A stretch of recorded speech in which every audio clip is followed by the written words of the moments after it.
Davlatimiz rahbarining 2025-yil 1-noyabrdagi aholini oziq-ovqat mahsulotlari bilan barqaror ta'minlashga doir qo'shimcha chora-tadbirlari to'g'risidagi qarori yer egalarining qo'shimcha imkoniyatlarini yanada kengaytirdi. Jondor tumanida fermerlarning bu boradagi ish jarayonlari viloyat fermerlar kengashi vakillari tomonidan o'rganildi va uni boshqa xo'jaliklarda ham ommalashtirish maqsadida ko'rgazmali seminar tashkil etildi. Yurtimiz aholisini asosiy turdagi oziq-ovqat mahsulotlari, xususan go'sht, sut, tuxum, baliq va kartoshka bilan kafolatli ta'minlashga qaratilgan mazkur huquqiy hujjat fermerlarga juda katta imkoniyatlar yaratib berdi. Qaror asosida yer egalariga chorva mollari parvarishlash uchun yengil konstruksiyali zamonaviy chorva majmualarini qurishga ruxsat berilgan. Bu borada Jondor tumanida amalga oshirilayotgan ishlar viloyat fermerlar kengashi ishchi guruhi tomonidan o'rganildi va Xumdonak mahallasi hududidagi ko'p tarmoqli Akmal Erkino'g'li fermer xo'jaligida ko'rgazmali seminar tashkil etildi. Seminarda qaror ijrosi doirasida tumanda olib borilayotgan ishlar e'tirof etilib, uni boshqa hududlarda ham ommalashtirishga kelishib olindi.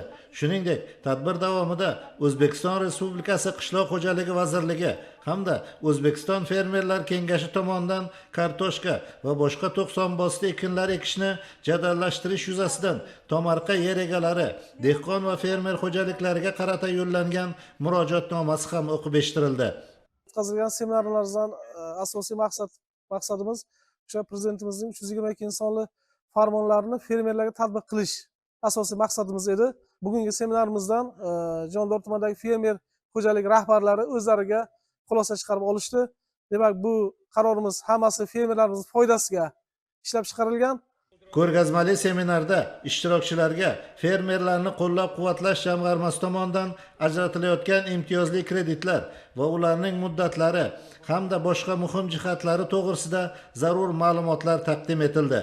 Masalan, jamg'arma tomonidan 2026-yilning 1-choragida buxorolik tashabbuskor fermerlarga 3 milliard 168 million so'm kredit mablag'i ajratilgan bo'lsa, bu ko'rsatkich 2-chorakda 2 milliard 700 million so'mni tashkil etdi. Prezidentimiz 322-qarorlarga yengil konstruksiya bilan chorva mollarimizni boqish uchun yengil qurilishlar qildik. Kelajakda yana ko'paytirib binolar qurib chorva mol qilmoqchimiz. Yana eksport chiqarish yo'llarini qo'yish niyatlarimiz bor.